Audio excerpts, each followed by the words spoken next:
तरह तरह की बीमारियां आ रहे हैं। तो ज्योतिष के बताए हुए वो पूर्व लोग जो बताए हुए थे वही अनुसार से चल रहा है। ये आने वाला है तो लोग सुरक्षित हो जाता है, लोग जान लेता है। तरह तरह के ग्रह जो होते हैं उससे बचते हैं। इस पर विस्तार रूप से बताएं। यह है कि जितने भी लोग हैं सबका महादशा, अंतरदशा, प्रतांतर दशा अलग अलग चलता रहता है। माना कि ये 12 राशियां हैं और उसी में सभी लोग हैं। तो जिसका ग्रह अच्छा चल रहा है, खराब वातावरण होने के बावजूद भी उस पर कोई निगेटिव प्रभाव नहीं पड़ेगा। लेकिन जिनका ग्रह ठीक नहीं चल रहा है और किसी शुभ ग्रह की दृष्टि नहीं है, तो ऐसी स्थिति में वह अस्वस्थ हो जाएंगे, उनका काम बिगड़ेगा। तो ज्योतिषी लोग ध्यान देते हैं कि जिनका ग्रह ठीक नहीं चल रहा है, क्या किया जाए कि ग्रह अनुकूल होगा और वो जीवन में सुचारू रूप से अपने काम को कर पाए। अब जो बच्चे जन्म लेते हैं, कुंडली बनाते हैं, सारा चीज देखते हैं, उसके भविष्य देखते हैं, सारा चीज करते हैं। अब लोग मतलब कि ज्यादा ध्यान देने लगे हैं लोग। और क्यों जरूरी है ये? हाँ, क्यों जरूरी इसलिए है कि कोई बच्चा जब जन्म लेता है, जिस नक्षत्र में जन्म लेता है, वह बच्चा उसी के अनुसार आगे बढ़ता है। जैसे कि अमावस्या के 12 बजे की रात में किसी बच्चा या बच्ची का जन्म हुआ है, तो वो निश्चित चोर होगा। उसको पूर्ण रूप में ठीक नहीं किया जा सकता है। हाँ, थोड़ा सा हल्का सा प्रभावित करके कुछ अच्छा रास्ता चुना जा सकता है, उसके बावजूद भी चोरी का लक्षण उसमें रहेगा। और जो बच्चे अच्छे नक्षत्र में अच्छे समय में जन्म लेते हैं, तो उनके जीवन में ज़्यादा बाधा नहीं आती, वह बहुत तेजी के साथ आगे बढ़ते हैं। हाँ, कभी कभी अच्छे बच्चे में भी आने वाले समय में महादशा खराब आता है, तो ऐसी स्थिति में वो क्या करें जिससे उनका जीवन बेहतर रहे। तो अगर अच्छे ज्योतिषी हैं, उनकी अच्छी पढ़ाई हुई है, उनका खान पान अच्छा है और वो लोभ से मुक्त हैं। अब लोभ से मुक्त का मैं गृहस्थ हूँ, तो मुझको पैसे की आवश्यकता है, लेकिन जो लोग आते हैं वो मुझको पैसा देते ही हैं, जो कि जिस प्रकार से देना है, जो जितनी फी है देते ही हैं। एक ज्योतिषी को चाहिए कि उससे अधिक कोई लोग अपने मन में न रखें कि उससे ज़्यादा हमको आय हो जाए। बिल्कुल नहीं, ये सब कुछ नहीं। यदि ईमानदारी से कोई ज्योतिषी देख रहा है, तो देखने वाले के भविष्य निश्चित अच्छा रहेगा, उसके बारे में अच्छा से बताया जाएगा, उस प्रकार से वो अपना जीवन यापन करेंगे तो उनका जीवन बहुत बेहतर रहेगा। अभी देखा जा रहा है कि घरेलू हिंसा अधिक बढ़ रहे हैं। लोग कमाते हैं, चाहे वो बिजनेसमैन हो, चाहे वो वर्क कर रहे हो या सर्विस कर रहे हो, तो पैसा हाथ में आता है और अचानक किसी तरह पैसा चला जाता है, पैसा नहीं हाथ में ठहरता, तो लोग की समस्या आता है, कमा के लाते हैं मगर पूरी नहीं पड़ता है। मतलब कहने का मतलब इस तरह की समस्या हो रही थी, इसका कैसे हल होगी? इसका हल यही है कि पति पत्नी दोनों का महादशा सेम नहीं होगा। किसी का महादशा अच्छा होगा और उसमें किसी का खराब होगा। यदि पति का महादशा अच्छा नहीं चल रहा है कि जो पैसा कमाते हैं उनके हाथ में रुकता ही नहीं है, तो ध्यान दे कि बचा हुआ पैसा अपनी पत्नी के हाथ में दें, जिससे वो पैसा बचेगा। और एक और ध्यान दें कि अभी के समय में जो घर परिवार में इतना हिंसा हो रहा है, इसके पीछे सबसे विशेष रूप में यदि कारण माना जाए तो वो कारण है खराब संगति। खराब संगति सबसे बड़ा कारण है। जैसे अभी के समय में आपकी कोई लड़की देखने जाते हैं अथवा लड़का देखने जाते हैं, पहले उसे बता देते हैं कि हम देखने के लिए आ रहे हैं। तो कोई लड़का वाला या लड़की वाला पहले तो उसको जो अच्छाई है वो बता देता है, और पड़ोसी से भी झूठा कोई बुराई अपने ऊपर ले लेता है और उसी के अनुसार बताता है कि मेरा जीवन ऐसा और हम इस प्रकार से हैं। तो क्या होता है कि अच्छी लड़की को भी खराब लड़के के माथे बांध दिया जाता है, या खराब लड़का है उसके माथे भी अच्छी लड़की को जोड़ दिया जाता है, जिससे वातावरण विषाक्त हो जाता है। और जो घरेलू हिंसा है इसका मेन कारण कभी कभी ऐसा देखा गया है कि लोग जमीन खरीदते हैं, घर बनाए, और अचानक मतलब कि जो है वहाँ जो रहना चाहिए शांति, वो शांति नहीं रह पाते हैं बहुत आदमी। इस तरह के शिकायत ज्यादा आ रहे हैं, इस पर आप क्या कहना चाहेंगे? हाँ, ऐसा है कि उसमें वास्तु दोष देखा जाए, जमीन में वास्तु दोष होता है, उसमें सबसे बड़ा दोष है कि सूर्यमंडल का हो जाना। वो जो जमीन है वो पूर्वी पश्चिमी लंबा ज़्यादा होता है और उत्तरी दक्षिणी लंबाई कम होता है, वो सूर्यमंडल जमीन कहा जाता है। और हमारे यहाँ जाति में तेली की जब मृत्यु होती है तो रविवार और मंगलवार की मृत्यु होती है तो लोग जलाते ही हैं, उसको गाड़ते नहीं हैं, जला देते हैं। किसी कारणवश उनको नहीं जलाया दिया जाए, गाड़ दिया जाए, तो कुछ काला जादू करने वाले लोग उनके मस्तक को निकाल लेते हैं और उससे तरह तरह का तंत्र करते हैं। उसके शरीर से हड्डी निकाल कर भी तरह तरह का तंत्र करते हैं। यदि वो हड्डी किसी के जमीन में गाड़ दिया जाए तो ऐसी स्थिति में बना बनाया हुआ घर अकारण टूट जाता है। कितना जगह ऐसा हुआ है, जाकर हम हड्डी निकलवाए हैं कि घर बना, आधा घर टूट गया, आधा घर में कोई रहने के लिए तैयार नहीं है, रात में रोने लगता है, बहुत जोर से लोग डर जाता है। तो ऐसी स्थिति में बहुत सारा रोग जमीन का है, जिसमें सबसे भयंकर दो माना जाता है। यही जो कोई तेली का हड्डी गाड़ा हुआ हो, दूसरा कि जमीन सूर्यमंडल हो। कुछ ऐसा तंत्र है जिसको मोबाइल पर कहना उचित नहीं है, क्योंकि कुछ लोग यदि जानेंगे कि हाँ हमारे पड़ोसी को तंग करना है, तो वह विद्या जान करके उसके घर पर जाकर इस प्रकार का हड्डी गाड़ देंगे और लोग बहुत परेशान हो जाएंगे। तो यह बहुत निगेटिव है, इस पर ध्यान दिया है। जब भी कोई आदमी जमीन लेता है, जमीन लेने से पहले जमीन का जांच करवा लिया जाए। जमीन का जांच करवा कर ही जमीन लें, जो आने वाले भविष्य में दिक्कत नहीं हो। यदि उस जमीन में किसी प्रकार की दिक्कत हो तो ज्योतिषी से ये कहे कि यह जमीन कैसे शांत किया जाए, उस प्रकार से उसकी शांति होगी। अच्छा, ये चीज भी आ रहा है सामने कि कोई लड़का लड़की है, संबंध बनाया और बार बार मतलब टूट जाता है, ठीक है, रिश्ता टूट जाता है, तो ऐसा क्यों होता है? ऐसा इसलिए होता है कि हमारे यहाँ 12 नहीं 16 प्रकार का मांगलिक होता है। 4 शादियाँ की बात रहती है, लड़का में भी लड़की में भी। तो देखा जाता है कि मांगलिक में 4 प्रकार का मांगलिक खराब होता है, जिसमें मारक मांगलिक कहा जाता है। या विवाह घर में मंगल बैठा हो और किसी शुभ ग्रह की दृष्टि उस पर न होने के कारण इस प्रकार की स्थिति आती है कि लड़की को आघात पहुंचा देता है और लड़कियां लड़कों को आघात पहुंचाती है। ये प्रॉब्लम मांगलिक दोष के चलते हैं। शनि दोष से बचने के क्या उपाय हैं? हाँ, शनि दोष से बचने का सबसे उपाय है कि वो हनुमान जी के शरण में चल जाए। हनुमान चालीसा का खूब नियमित पाठ करे। ये नहीं कि बहुत ज़्यादा संख्या में हो, लेकिन हाँ जैसे 11 बार हनुमान चालीसा का पाठ करते हैं, नियमित किया जाए तो शनि की शांति पूर्ण रूपेण हो जाए। बेरोजगार बहुत से युवा पीढ़ी बैठे हुए हैं, सर्विस के लिए तलाश रहे, नहीं हो पाता है, भटक रहे हैं, कोई प्राइवेट जॉब करना चाह रहा है, नहीं हो रहा है, वापस चला जा रहा है। ये परेशानियां से कैसे बचा जाए? सबसे है कि इस परेशानी से बचने का सबसे सरल उपाय है कि माता पिता के आदेश का पालन करें।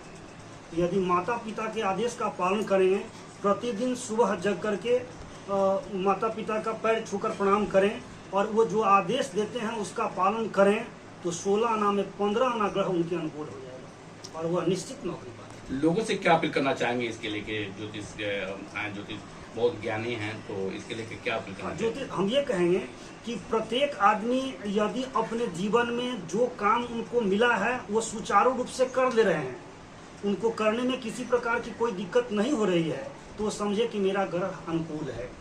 लेकिन आप सुचारू रूप से अपना काम करना चाहते हैं और आपका काम नहीं हो रहा है, आप खूब मेहनत करते हैं कि हम काम करें, समाज में प्रतिष्ठा पाएं, लेकिन आपको फायदा नहीं हो रहा है। ऐसी स्थिति में भजन करते हुए कर्तव्य करें। भजन करते हुए कर्तव्य करेंगे तो इससे होगा या कि प्रारब्ध में जो निगेटिव आपके भाग्य में है वो कमजोर होगा और आपका काम होगा। परिचय बताएं। अरुणेश कुमार मिश्र मेरा नाम है। मैं सीतामढ़ी का रहने वाला हूँ। सुरसन प्रखंड में नवाही गांव है, वहाँ मेरा जन्म स्थान है। मेरे पिताजी का जन्म स्थान छपरा डिस्ट्रिक्ट में बनियापुर थाना है, भटकेसरी गांव है, वहाँ पिताजी का जन्मभूमि।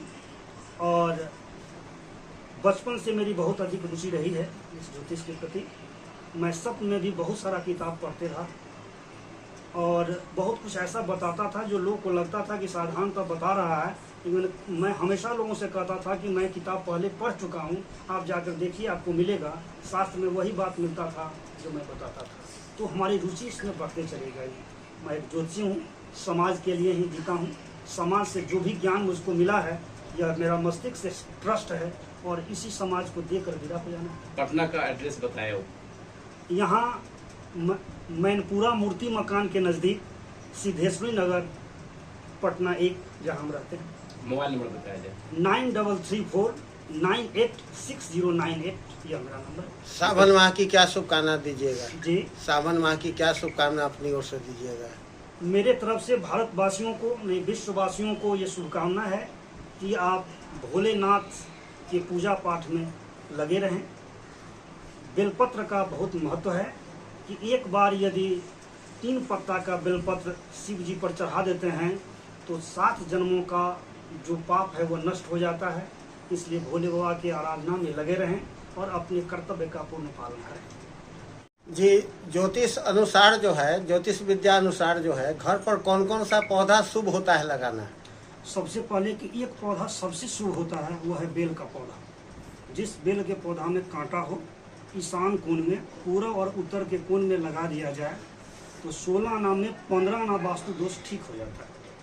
उसके बाद मौका मिले तुलसी का और शमी का पौधा घर में लगाएं, दरवाजे पर लगाएं, उससे बहुत लाभ मिलेगा। घर बांधने के लिए आप लोग ज्योतिष लोग मतलब कुछ देते हैं जो गाड़ने के लिए, वो आपके यहाँ कांटेक्ट किया जाए तो वो सुविधा है? हाँ जी, ऐसे मैं बता देता हूँ जिससे बहुत सारे लोग को लाभ मिल जाएगा।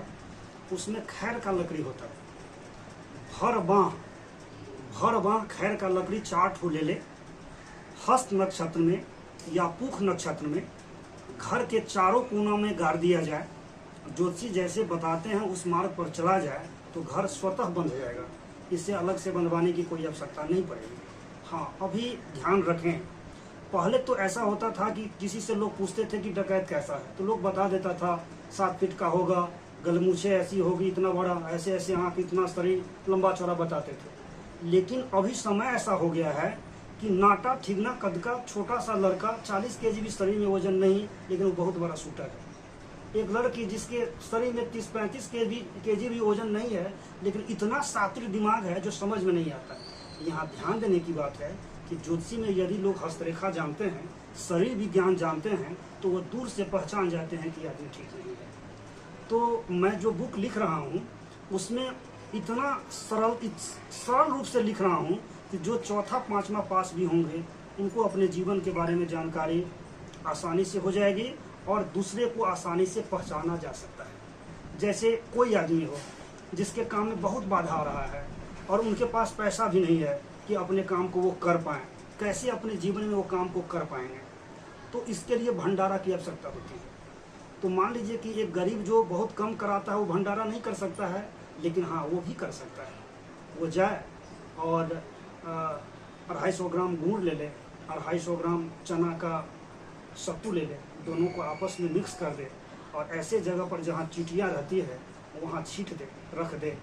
बहुत सारी चींटियाँ खा लेगी, भंडारा हो जाएगा और उसके काम में बाधा उत्पन्न नहीं होगा। या हाँ, या नदी के किनारे जाए, जो मुरही फरवी कहते हैं, वो नदी में छींट दे और भगवान से प्रार्थना करे कि हम भंडारा कर रहे हैं, उसके काम में बाधा उत्पन्न नहीं होगी। मुस्लिम लोग जो जिनके काम में बाधा उत्पन्न होता है वो भी चाहे अपने जीवन को संवारला तो संवार सकते हैं। उनका काम तब संवरेगा जब ऐसा काम करेंगे जिससे समाज का भला हो। कब कि जब अच्छे नवाज अदा करके बाहर निकलते रहते हैं, ऐसी स्थिति में मूंगफली या खाने वाला कोई सूखा चीज़ जिसमें सेंधा नमक मिला हुआ हो उनको दिया जाए और वह एक्सेप्ट कर लें, 2-4 कौर खाएं और यदि वहाँ बैठ करके ध्यान दें तो पता चलेगा कि हाँ किसी आदमी को बहुत ज़्यादा ज़रूरी है, तो वो खुदा से जैसे ही वो मुफ्ती इबादत करेगा उस आदमी का काम स्वतः हो जाएगा। आपके यहाँ मुस्लिम समाज के भी लोग आते हैं जी, तरह तरह के मतलब की तकलीफ लेके, कष्ट लेके आते हैं, तो कैसे निदान करते हैं? कुरान शरीफ के आधार पर जो रास्ता है उनको बताते हैं कि इस प्रकार करेंगे तो जीवन में ज़्यादा अच्छा होगा और वो लोग इस बात को मानते हैं, ऐसा करते हैं और उनका जीवन सुखी होता है।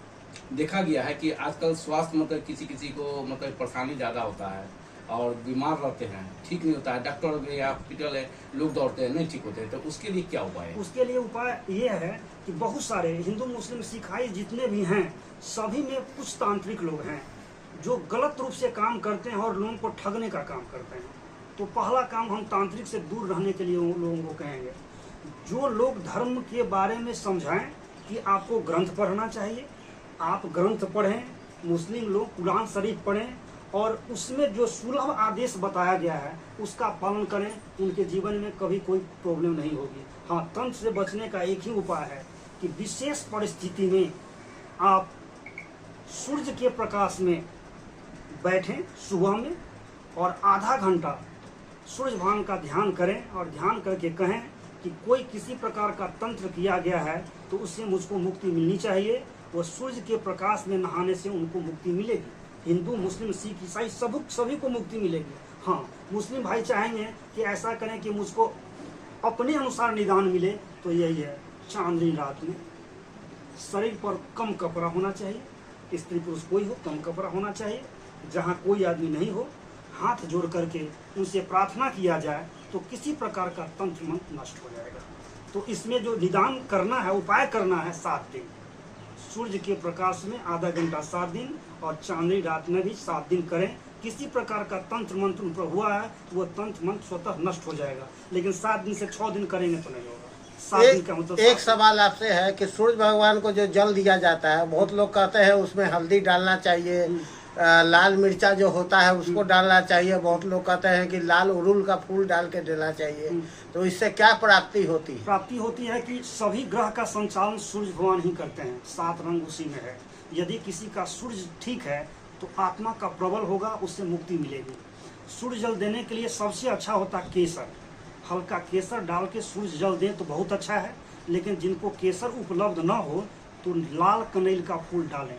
यदि वो भी उपलब्ध नहीं हो तो रोड़ी डालकर सूर्य जल दिया जाता है। सूर्य जल दे उससे भी अधिक काम करेगा जो सूर्य के प्रकाश में एक्सरसाइज करते हैं। किसी प्रकार का एक्सरसाइज जो कसरत है, सूर्य के प्रकाश में सूर्योदय के ठीक आधा घंटा तक आप सूर्य भगवान को देख लीजिए कि सूर्य भगवान उदय हो गए, और उसके बाद जैसे सूर्य नमस्कार किया जाए या किसी प्रकार का एक्सरसाइज किया जाए, मनुष्य बहुत स्वस्थ है। अभी देखा जा रहा है कि छोटे बच्चे में हो, चाहे 50 के बाद उम्र के बाद, गुस्सा ज्यादा करता है, टेंशनलाइज ज्यादा होते हैं, तो उसके लिए क्या है? हाँ, टेंशन का ये मतलब होता है कि वो आदमी बहुत अज्ञानी है। अज्ञानी आदमी बहुत अधिक टेंशन करता है। जैसे कैसे, ये संसार सभी के लिए बना है, सिर्फ मेरे लिए नहीं बना है। जिस दिन ये दिमाग में घर कर जाएगा कि ये संसार में जितने लोग हैं उसमें हम भी हैं और ये संसार सभी के लिए बना है, और किसी प्रकार का क्रोध करना ये निशानी है कि हम बहुत कम जानते हैं, उसी समय क्रोध करना। जब है कि हमको बहुत जानकारी है, हम बहुत खूब जान रहे हैं, उसी समय किसी छोटे बच्चों में देख रहे हैं चिड़चिड़ापन अधिक हो रहा है। छोटे बच्चे में चिड़चिड़ापन के कारण उनके माता पिता हैं कि जो बच्चा गर्भ में था उस समय माता पिता बहुत ज़्यादा संयम नहीं बरते हैं, और संयम न बरतने का परिणाम है कि बच्चे इतने चिड़चिड़े हैं। हाँ, यदि बच्चे बहुत ज़्यादा चिड़चिड़े हैं और ये बात नहीं समझ रहे हैं, उसमें 2 काम करना जरूरी है कि भगवत गीता 7 खरीद करके और बृहस्पतिवार के दिन पंडितों में वितरण कर दिया जाए तो बच्चा अपना पढ़ाई करने लगेगा। उससे भी हो कि छोटी बाछी है, छोटी बाछी है, उसके देह पर हाथ फेरने से आँख की रोशनी भी ठीक होगी और बच्चा बहुत तेजी से अच्छा से पढ़ने लगेगा। ये जो